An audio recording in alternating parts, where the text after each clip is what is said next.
자, 오늘은 무슨 이야기를 할 건지 한번 보도록 하겠습니다. 자, 오늘의 주제는 뭐냐면요. 요분 아시나요? 이분 아시죠? 산을 안 좋아하시는 분도 이분은 아세요. 엄홍길 씨죠. 엄홍길 씨. 우리 엄홍길 선생님 훌륭하시죠? 영화도 나오고 해서 요분을 모르시는 분은 거의 없습니다. 엄홍길 선생님. 근데 이분을 모르시는 분은 많아요. 그 전문 산악인이거나 아니면 산에 관심이 많으신 분은 이분을 아세요. 요 박영석 대장님이거든요. 요 분은 박영석 대장님이고 요 분은 엄홍길 대장님이십니다. 그러니까 엄홍길 대장님은 거의 다 알아요. 산을 잘 모르시더라도. 근데 박영석 대장님은 잘 모른단 말이에요. 그럼 요 분이 훨씬 더 훌륭한 업적이 많은가? 아니죠. 사실은 알고 보면 이분이 진짜 어마어마한 업적을 이루신 분이에요. 근데도 사람들이 엄홍길 대장님을 많이 알지 박영석 대장님 잘 모르시는 분들이 많아요. 이분이 어떤 분이냐면 한국이 아니라 세계 최초로 산악 그랜드슬램을 달성했어요. 우리가 그랜드슬램이라고 하면 야구에서 말로 없는 4점이 들어오는 거죠. 그리고 뭐 큰 테니스 대회, 골프 대회 그랜드슬램이다 이러면 4개 큰 대회 4개를 다 휩쓴 걸 말하잖아요.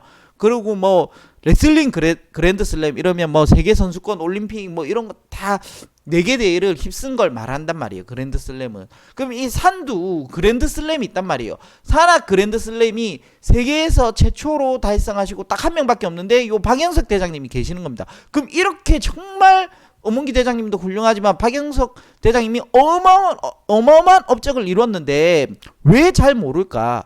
그럼 산악 그랜드슬램은 뭔데?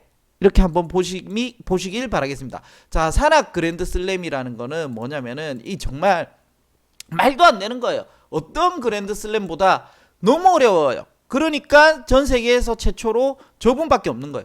지구 상극점을 일단 돌아야 됩니다. 지구 상극점이라는 건 여기 북극, 남극, 그리고 지구의 지붕이죠. 에베레스트. 요 세 개를 한번 돌아야 돼요. 한 번씩 다 가야 돼요.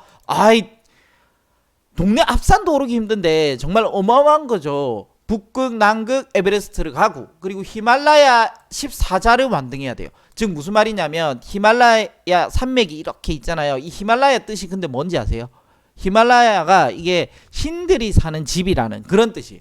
자, 히말라야 14자를 완등해야 돼요. 8,000m급 이상 봉우리가 14개 요걸 완등을 해야 돼요.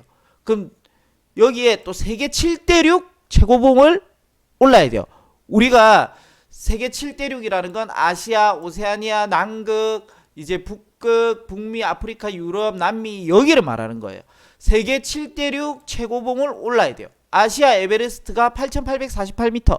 전 세계에서 제일 높죠. 이 아시아의 위대함이 있는 겁니다. 여기에. 그 아시아의 에베레스트를 오르고 7대륙이 그리고 오세아니아의 칼스텐츠 4,884m를 오르고 남극의 빈슨 매시프 4,897m를 올라야 돼요.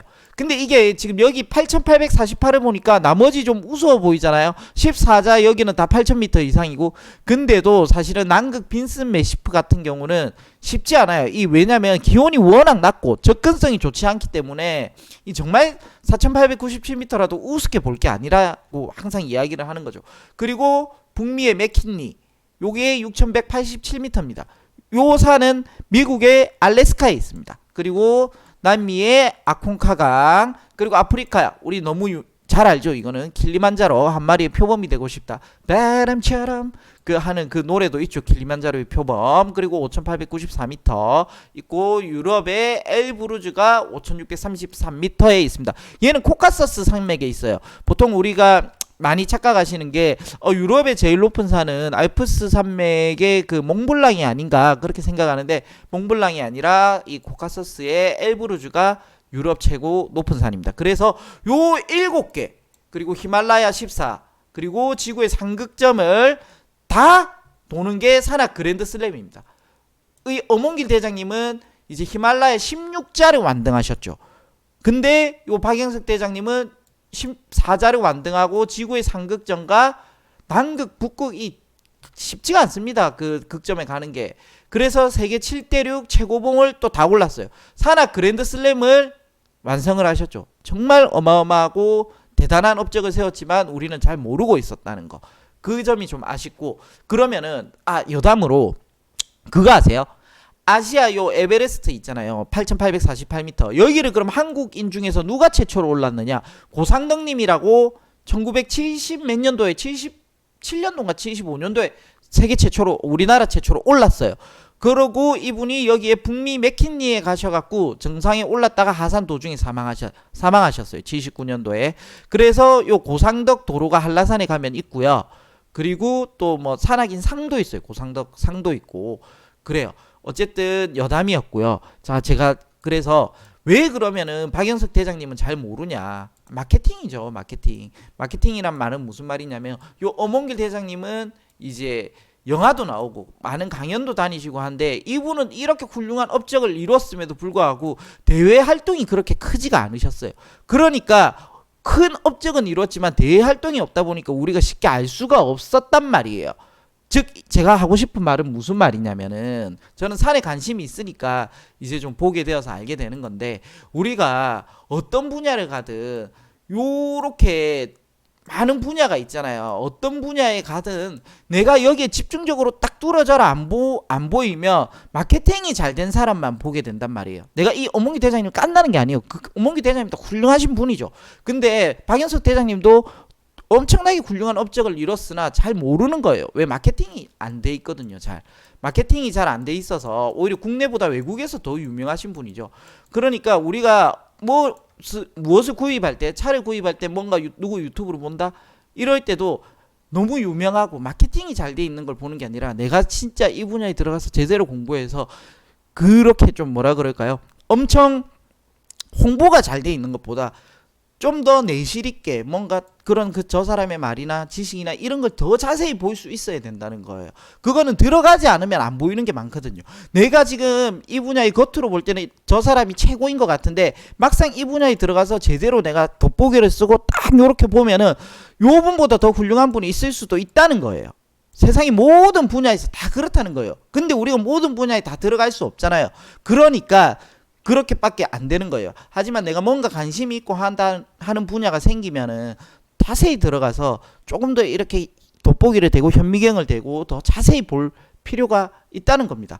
그러면은 저는 산을 참 좋아해요. 그럼 너는 왜 산을 좋아하는데? 라고 할 거예요. 그럼 내가 등산을 잘하나 뭐 매주 등산을 가나 그런 건 아니에요. 그런 건 아니지만 제가 이 산을 바라보고 산에 이 오르는 영상을 본다거나 이제 이 산을 대하는 마음가짐이나 이런 걸 상당히 좋아한다는 겁니다. 왜 산을 좋아할까요? 제가 참 이 산이요 보면 볼수록 매력을 느끼는 게 뭐냐면은 더 가지려고 하지 않아요. 여기서 내가 뭔가를 더 욕심을 가지고 막 가져야 되겠다 이런 게 없단 말이에요. 산은. 그래서 제가 산을 상당히 좋아하게 되는 거예요. 왜? 특히 저는 제가 하는 일 때문에 이게 더 중요하다고 생각하는 거예요. 우리 왜 그러냐? 사람이죠. 이 인간이라는 존재에 대해서 제가 살아보니까 참 인문학을 제가 참 좋아하거든요. 그래서 이걸 보니까 사람이라는 건 항상 욕심이 있고 배신이 따른다. 이 모든 인간은 배신이라는 거 마음속에 품고 있을 수도 있다. 데브라는 영화도 그렇잖아요. Godfather. 그 영화가 이걸 가장 잘 표현하고 있죠. 배신. 그러니까 인간은 욕심과 배신이 항상 공존하고 마음속에 존재하는 거예요. 이걸 억누르고 이겨내고 하는 거예요. 그걸 갖다가 못 이겨내고 하면은 욕심이 생기고 배신이 생기고 하는 거죠. 그래서 산을 제가 좋아하는 이유가 거기 있는 거예요. 제가 하는 일 때문에 산이 더 좋을 수도 있을 것 같아요. 저는 어떻게 해요? 무슨 일을 하죠? 보험 일을 하죠. 그 보험 일을 하면서 상담을 통해서 내가 욕심을 가지고 내가 욕심을 부리면 이분한테 피해를 입히죠. 그럼 내가 욕심을 버려야 돼요. 그 욕심을 버리는데 이 산이라는 것을 바라보게 되면 상당한 도움을 얻을 수 있다는 거예요. 어떤 도움을 얻을 수 있냐? 이분한테 뭔가 눈탱이 씌워갖고 나의 이득을 찾아야 되겠다. 이런 생각을 안 하죠. 있는 그대로 더 가지려고도 하지 말고 딱 있는 그대로 도움이 될 수 있게끔 해줘야 되겠다. 산을 대하는 그런 마음으로 끊임없이 제 마음을 채찍질 한단 말이에요. 그러니까 내가 산을 항상 좋아하는 이유가 여기 있었구나. 내 마음을 다스려야 되겠구나. 그래서 저는 산을 참 좋아하는 것 같아요. 그래서 여러분들도 항상 어떤 부분에 너무 마케팅에 과도하게 혼돈 안 되셨으면 좋겠고, 그리고 항상 무언가 좋아하는 분야가 있으면 집중적으로 파고 들어가서 조금 더 흥미를 가지면서 보시면 되겠고, 저처럼 뭐 산에 관심이 있으면 욕심과 그런 것들 이기적인 마음 이런 것들을 좀 내려놓으면서 그렇게 아름다운 세상이 만들어질 수 있는 가정을 만들었으면 좋겠습니다. 이상입니다. 안녕.